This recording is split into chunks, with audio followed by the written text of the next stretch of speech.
Dear students, हम लोग kingdom Plantae के बारे में पढ़ रहे हैं अभी। और किंगडम प्लांटी में हम लोग जो प्लांट्स का अलग अलग क्लासिफिकेशन किया गया है, उसमें से हम दो प्लांट के बड़े मेजर ग्रुप्स को हम लोग स्टडी कर चुके हैं। एक एल्गी और दूसरी ब्रायोफाइटा। एल्गी जो हैं उनको एक्वेटिक वीड्स मतलब जलीय खरपतवार कहते हैं, और ब्रायोफाइटा को हम लोग मास और लीवरवर्ट्स कहते हैं। आज हम लोग प्लांट के तीसरे ग्रुप टेरिडोफाइटा के बारे में पढ़ेंगे। ठीक है, जो टेरिडोफाइटा हैं वह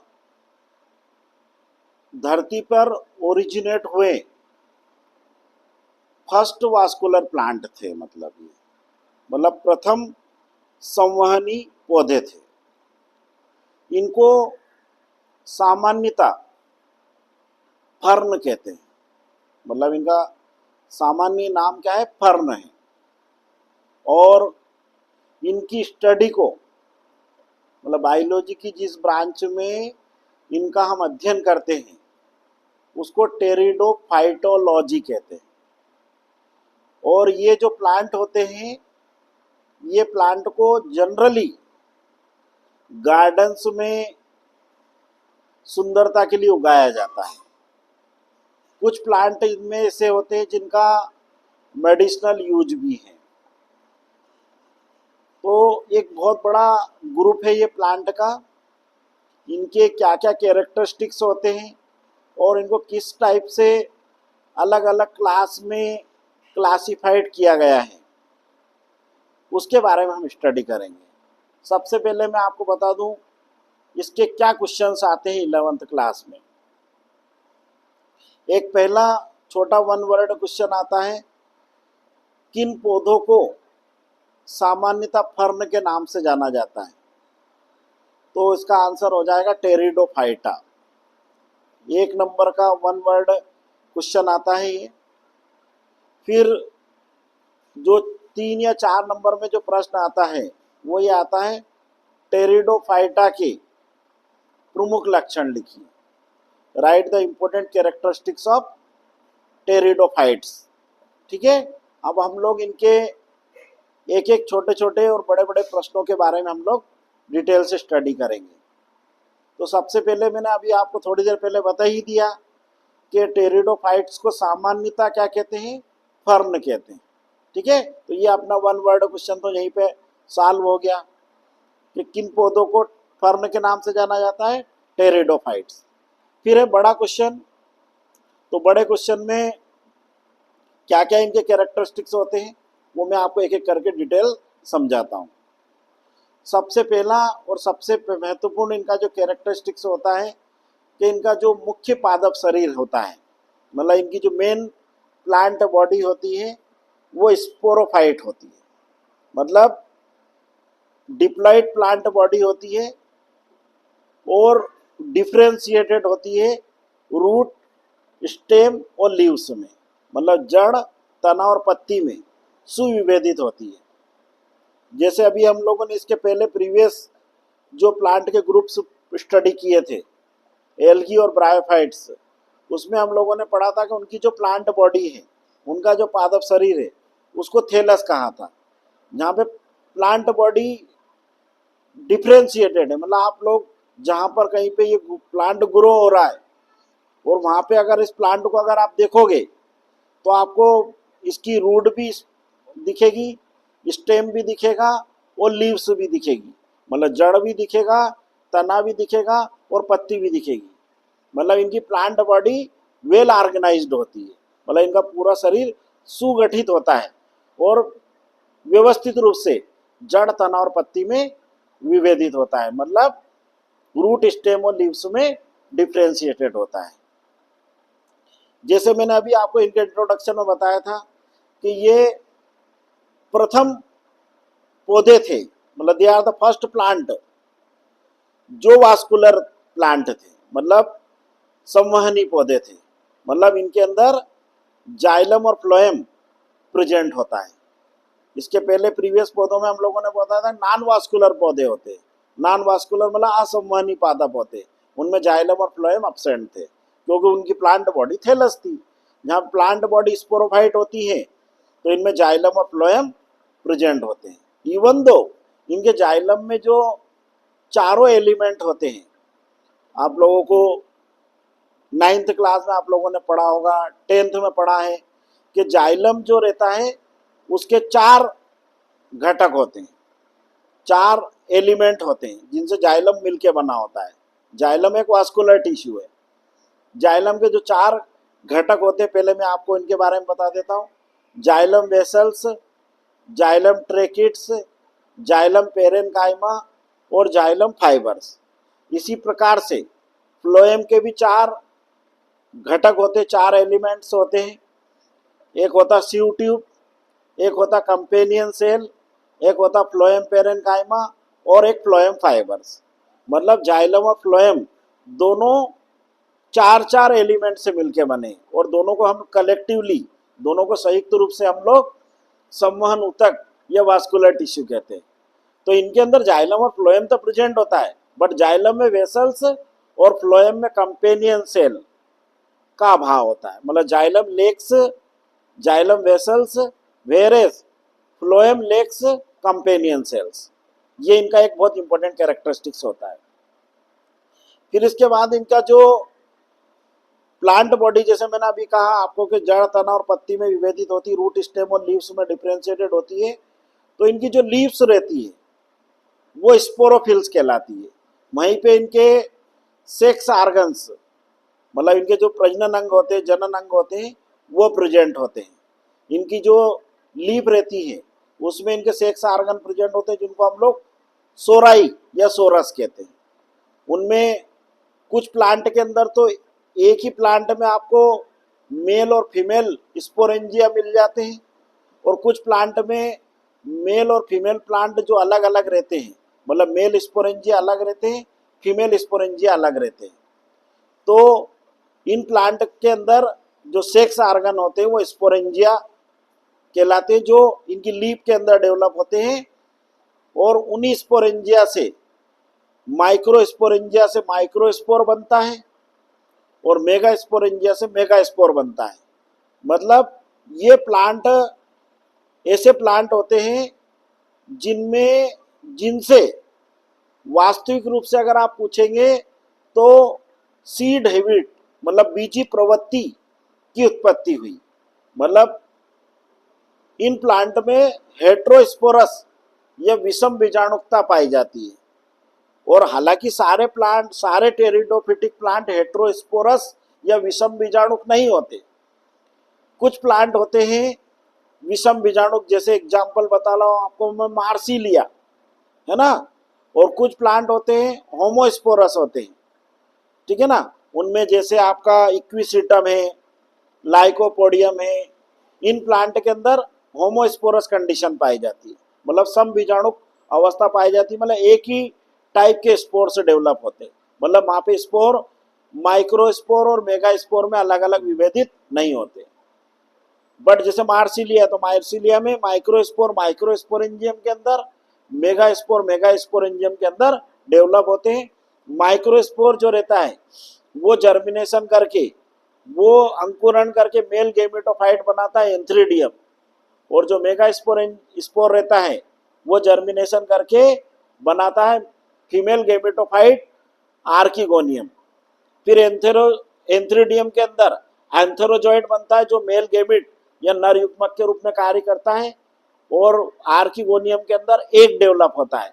फिर उनके बीच में फर्टिलाइजेशन होता है, फिर जाइगोट बनता है, और फिर जाइगोट से एम्ब्रियो बनता है, और एम्ब्रियो से फिर नया प्लांट बनता है। मतलब इन प्लांट के अंदर जो स्पोरोफाइट फेज होती है, मतलब जो स्पोरोफाइट प्रावस्था होती है, वो डोमिनेंट फेज है, मतलब प्रभावी अवस्था है। और जो गेमिटोफाइट प्रावस्था होती है वो कम समय के लिए आती है और स्पोरोफाइट पर डिपेंड होती है पार्सली, ठीक है। तो इनमें अल्टरनेशन ऑफ जनरेशन, मतलब पीढ़ी का एकांतरण पाया जाता है जीवन चक्र में, परंतु वो आप लोगों को देखने को मिलेगा स्पोरोफाइट और गेमेटोफाइट फेज में। इसके पहले हम लोगों ने एल्गी और ब्रायोफाइटा में पढ़ा था, उनमें गेमेटोफाइट फेज डोमिनेंट थी और स्पोरोफाइट फेज कम समय के लिए आई थी। इनमें उल्टा है, इनमें स्पोरोफाइट फेज जो रहती है वो डोमिनेंट होती है, प्रभावी अवस्था होती है, और गेमेटोफाइट फेज जो रहती है वो कम समय के लिए, अल्प समय के लिए आती है और वो स्पोरोफाइट के ऊपर डिपेंड होती है। ये एक बहुत बड़ा मतलब इनमें जो जब इवोल्यूशन हुआ प्लांट का, मतलब जब अर्थ पे प्लांट की ओरिजिन हुई और उसके बाद इवोल्यूशन हुआ, तो ये एक बहुत बड़ा रिमार्केबल चेंजेस प्लांट में आया और इन्हीं प्लांट से आगे जाकर सीड हैबिट मतलब बीजी प्रवृत्ति की उत्पत्ति हुई। तो ये भी एक क्वेश्चन आता है कि कौन से पौधों से बीजी प्रवृत्ति की उत्पत्ति हुई, तो उसमें आपका आ जाता है टेरिडोफिटिक प्लांट। और इनमें क्या पाया जाता है, विषम बीजाणुकता और सम बीजाणुकता, मतलब हेट्रोस्पोरस और होमोस्पोरस कंडीशन पाई जाती है। तो कभी कभी एक 2 नंबर का क्वेश्चन ऐसा भी आता है कि विषम बीजाणुकता क्या है, व्हाट इज हेट्रोस्पोरी। तो उसका आंसर क्या हो जाएगा, जब किसी पौधे में 2 अलग अलग प्रकार के स्पोर या बीजाणु विकसित होते हैं, एक माइक्रोस्पोर और एक मेगास्पोर, इस घटना को विषम बीजाणुकता या हेट्रोस्पोरी कहते हैं। मतलब development of 2 types of spores, that is microspore and megaspore in a plant is known as heterospory. ठीक है, और हेट्रोस्पोरी या विषम बीजाणुकता का क्या महत्व है कि इसके द्वारा बीजी प्रवृत्ति की उत्पत्ति हुई, मतलब it leads to seed habit. और इसका क्लासिकल एग्जांपल है आपका मार्सिलिया, है ना। और मार्सिलिया को हम लोग जली फर्न या एक्वेटिक फर्न के नाम से जानते हैं। ये हमारे ये जो मार्सिलिया का जो प्लांट है, ये हम लोगों के जो आसपास जितने भी एक्वेटिक हैबिटेट पाए जाते हैं, जलीय आवास पाए जाते हैं, जैसे तालाब है, नदी है, वहां पर ये प्लांट मोस्ट कॉमनली उगता हुआ आपको मिलेगा। और आप लोग इसको बहुत क्लियर कट आइडेंटिफाइड भी कर सकते हैं। मैं आपको इसका आइडेंटिफिकेशन का बहुत ही आसान तरीका बता देता हूँ। इसके मेन प्लांट पे 4 लीफ निकली होती है, मतलब टेट्राफोलिएट होता है ये, ठीक है ना। आप जहाँ एक से 4 पत्ती निकली हुई दिखे, समझ लेना वो मार्सिलिया का प्लांट है। और मार्सिलिया को हम सामान्य रूप से जली फर्न या एक्वेटिक फर्न के नाम से जानते हैं। ठीक है, तो ये भी एक बहुत इंपॉर्टेंट 2 नंबर का या 3 नंबर का प्रश्न आता है, विषम बीजाणुकता या हेट्रोस्पोरी क्या है। ठीक है, ये बहुत इंपॉर्टेंट क्वेश्चन है जो इसी में से निकल के आता है। फिर इसके अलावा इनकी ये जो टेरिडोफिटिक प्लांट्स होते हैं, ये टेरिडोफिटिक प्लांट में केवल सेक्सुअल रिप्रोडक्शन होता है, लैंगिक जनन होता है। अभी तक हम लोगों ने एल्गी और ब्रायोफाइटा पढ़े, उन एल्गी और ब्रायोफाइटा में आपके तीनों टाइप के या 2 टाइप के रिप्रोडक्शन थे। एल्गी में तो तीनों टाइप का था, वेजिटेटिव, असेक्सुअल, सेक्सुअल, वर्दी, अलैंगिक, लैंगिक। और ब्रायोफाइटा में 2 था, वेजिटेटिव और सेक्सुअल। इनमें केवल सेक्सुअल रिप्रोडक्शन होता है और उसके लिए इनकी बॉडी के अंदर इनकी जो लीव्स रहती है उनमें स्पेशल टाइप के सेक्स ऑर्गन प्रेजेंट होते हैं, जिनको हम लोग स्पोरेंजिया या और स्पोरेंजिया जहाँ पर स्पोरोफिल के ऊपर डेवलप होते हैं, और इनके सेक्स ऑर्गन को सोराई या सोरस भी कहते हैं। ठीक है, इसके अलावा ये जो प्लांट होते हैं, इन प्लांट के अंदर वास्कुलर टिश्यू मतलब संवहन ऊतक भी विशिष्ट रूप से पाए जाते हैं। इसके अलावा इनकी जो जीवन चक्र है, इनका जो लाइफ साइकिल है, उस लाइफ साइकिल में आप लोगों को स्पष्ट पीढ़ी एकांतरण देखने को मिलता है, clear cut alternation of generation देखने को मिलता है, जो स्पोरोफाइट और गेमेटोफाइट फेज के रूप में होता है। ये प्लांट आपको दोनों टाइप के हैबिटेट में उगते हुए मिलेंगे। कुछ प्लांट लैंड ड्वेलर्स भी होते हैं, मतलब पृथ्वी के ऊपर भी उगते हुए पाए जाते हैं, मतलब सामान्य अर्थ के ऊपर, और कुछ प्लांट आपको एक्वेटिक हैबिटेट्स में भी उगते हुए मिलेंगे। और जैसे मैंने अभी आपको कहा कि ये इस ग्रुप के प्लांट बहुत सुंदर होते हैं, ठीक है ना। तो इनको जनरली गार्डन्स में सुंदरता के लिए उगाया जाता है। जैसे सिलेजिनेला एक मोस्ट कॉमन प्लांट है इसका, जो जनरली जहाँ गार्डन्स होते हैं, बॉटनिकल गार्डन्स होते हैं या सिंपल गार्डन्स होते हैं, वहाँ पर इसको सुंदरता के लिए उगाया जाता है। ठीक है, तो ये इनके कुछ इंपॉर्टेंट कैरेक्टरिस्टिक्स थे। तो क्या क्या कैरेक्टरिस्टिक्स है, एक बार अपन एट ए ग्लांस पूरा टू द पॉइंट समझते हैं। पहला कैरेक्टरिस्टिक्स क्या हो जाएगा इनका, कि इनका मुख्य पादप शरीर स्पोरोफाइट होता है। Their main plant body is sporophyte मतलब वो जड़, तना और पत्ती में सुविभेदित होती है, मतलब the plant body is differentiated into root, stem and leaves. इसके अलावा ये संवहनी पौधे होते हैं, दे आर वास्कुलर प्लांट, मतलब इनमें जाइलम और फ्लोएम स्पष्ट रूप से पाए जाते हैं। इनके जाइलम में जाइलम वेसल्स और फ्लोएम में कंपेनियन सेल का अभाव होता है, ठीक है। इनके अंदर केवल लैंगिक जनन होता है, only sexual reproduction is found in them. इनको सामान्यतः हम लोग फर्न के नाम से जाना जाता है, ठीक है ना। तो इनकी जो सेक्स आर्गन होते हैं, इनके जनन अंग होते हैं, वो सोरस या सोराई कहलाते हैं। और इनकी जो लीफ होती है वो स्पोरोफिल होती है, क्योंकि वो स्पोरेंजिया को बियर करती है, उसमें स्पोरेंजिया प्रेजेंट होते हैं। कुछ पौधों में सम बीजाणुकता और कुछ पौधों में विषम बीजाणुकता पाई जाती है, मतलब होमोस्पोरस और heterosporous condition is seen in their life cycle. इन पौधों से बीजी प्रवृत्ति की उत्पत्ति हुई। This plant lead to the development of seed habit, ठीक है ना। और इसके जीवन चक्र में स्पष्ट पीढ़ी एकांतरण पाया जाता है। Clear cut alternation of generation is seen in their life cycle, जो कि स्पोरोफाइट और गैमेटोफाइट फेज के रूप में होता है। इनकी स्पोरोफाइट फेज इनकी जीवन चक्र की प्रभावी अवस्था होती है, डोमिनेंट फेज होती है जो डिप्लाइड होती है, और गैमेटोफाइट फेज जो रहती है वो इनके जीवन चक्र में कम समय के लिए आती है, और हेप्लाइड फेज होती है, आगुणित अवस्था होती है और बहुत ही कम समय के लिए होती है। और इनका गैमेटोफाइट जो रहता है वो स्पोरोफाइट पर पार्शियली डिपेंड होता है, ठीक है। और इन प्लांट्स को हम लोग जनरली ऑर्नामेंटल प्लांट के रूप में, मतलब एक सजावटी पौधों के रूप में गार्डन्स में सुंदरता के लिए इनको उगाया जाता है, ठीक है। और कुछ प्लांट इनमें ऐसे होते हैं जिनका उपयोग मेडिसिनल प्लांट के रूप में भी किया जाता है, ठीक है ना, औषधि के रूप में भी इनको हम लोग यूज करते हैं, ठीक है। इस टेरिडोफिटिक प्लांट जो है इनको 4 वर्गों में बांटा है, 4 क्लास में बांटा गया है इनको। और वो 4 क्लास कौन कौन सी है मैं आपको बताता हूँ। जो इनकी पहली क्लास है वो क्लास होती है आपकी साइलोफाइटा, जिसमें सबसे पहले जो टेरिडोफिटिक प्लांट अर्थ पे ओरिजिनेट हुए थे उनको इंक्लूड किया गया है। इसमें राहिनिया, राहिनिया जो एक प्लांट है वो उसको, मतलब इसमें इसका बेस्ट एग्जाम्पल है साइलोफाइटा का। इसके अलावा इसका एक एग्जाम्पल और भी होता है साइलोटम, ठीक है। फिर दूसरी क्लास होती है लाइकोफाइटा, इसका बेस्ट एग्जाम्पल है लाइकोपोडियम। लाइकोपोडियम को क्लब मास के रूप में भी जाना जाता है, ठीक है। और तीसरी जो क्लास है वो क्लास होती है आर्थ्रोफाइटा। आर्थ्रोफाइटा का बेस्ट एग्जाम्पल इक्विसिटम, जिसको हार्स टेल के रूप में भी जाना जाता है, मतलब इसे सामान्य रूप से हार्स टेल कहते हैं, ठीक है।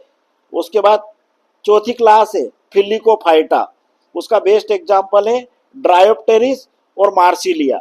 मार्सिलिया को हम लोग जली फर्न के नाम से जाना जाता है, एक्वेटिक फर्न, और ड्रायोप्टेरिस को फर्न कहते हैं, ठीक है।